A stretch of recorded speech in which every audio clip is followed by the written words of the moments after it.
మీ బంగారం అనేది బ్యాంక్ లాకర్‌లో పెట్టిన తర్వాత అది సేఫ్ అని మీరు భావిస్తున్నారా? So let me explain. So బంగారం అనేది మీ బ్యాంక్ లాకర్‌లో పెట్టినట్లయితే అది సేఫ్ అయితే కాదు. ఎందుకంటే ఆ బ్యాంక్‌లో ఏదన్నా పొరపాటున దొంగతనం జరిగి ఆ లాకర్‌ని బద్దలు కొట్టి మీ బంగారం తీసుకెళ్తే ఆ బ్యాంక్‌కి ఎలాంటి సంబంధం లేదు.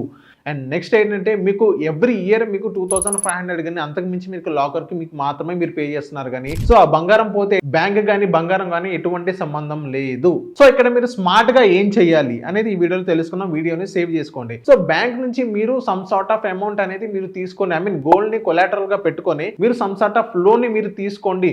అది ఎంత పర్సెంట్ అని కేవలం చాలా తక్కువ అమౌంట్ అనేది మీరు తీసుకోండి. ఇంకోటి 10-20% మాత్రమే మీరు తీసుకోండి. మిగతా 80% అనేది మీరు అక్కడ మీరు బ్యాంక్ లో అనేది మీరు పెట్టండి, తాకట్టు పెట్టండి. తాకట్టు పెట్టినట్లయితే ఏదైతే మీరు 20% ఏదైతే ఉందో అది మీరు ఎస్ఐపిస్ లో కానీ మ్యూచువల్ ఫండ్స్ లో కానీ మీరు అలా ఇన్వెస్ట్ చేసుకోండి. సో అక్కడ మీ బ్యాంక్ అనేది మీకు లోన్ అనేది అక్కడ మీరు సెక్యూర్ అనేది ఇక్కడ మీకు డబ్బు అనేది జనరేట్ చేస్తుంది. మ్యూచువల్ ఫండ్స్ లో కానీ ఎస్ఐపిస్ లో కానీ తక్కువలో కేవలం మీకు 12% మాత్రమే ఇంట్రెస్ట్ రేట్ పెట్టుకున్నా కానీ సో అక్కడ మీరు నెక్స్ట్ లెవెల్ అమౌంట్ అనేది మీకు జనరేట్ అవుతుంది. సో ఇదే బ్యాంక్ లో గోల్డ్ ఓవర్ ఫెసిలిటీ మీరు తీసుకున్నట్లయితే గోల్డ్ ఓవర్ ఫెసిలిటీ ఎలా వర్క్ చేస్తుందంటే సో మీ బ్యాంక్ లో గోల్డ్ ని తాకట్టు పెట్టినప్పుడు అక్కడ ఇన్సూరెన్స్ అనేది మీకు ఇస్తారు. ఇన్సూరెన్స్ అనేది మీకు 100% కవర్ చేయనప్పటికీ 75% అయినా మీకు ఎంతో కొంత మీకు అక్కడ కవరేజ్ అంటూ మీకు దొరికింది. అండ్ నెక్స్ట్ ఇదే గోల్డ్ మీద మీరు 1 lakh పెట్టినా కానీ 1 crore పెట్టినా కానీ మీకు అక్కడ మీకు 75% వరకు మీకు అక్కడ కవరేజ్ ఉండేది. సో ఇక్కడ మీకు స్టాంప్ డ్యూటీస్ కానీ కొన్ని ఎక్స్ట్రా ఫీజు ఉంటాయి కానీ చాలా మినిమల్ ఫీజు ఉంటాయి. సో మీరు బ్యాంక్ లో గోల్డ్ లో ఎటువంటి మీరు కొలాటరల్ పెట్టినా కానీ అక్కడ మీకు ఏదైనా పోయినా కానీ 75% వరకు మీకు అక్కడ మీకు దొరుకుతుంది.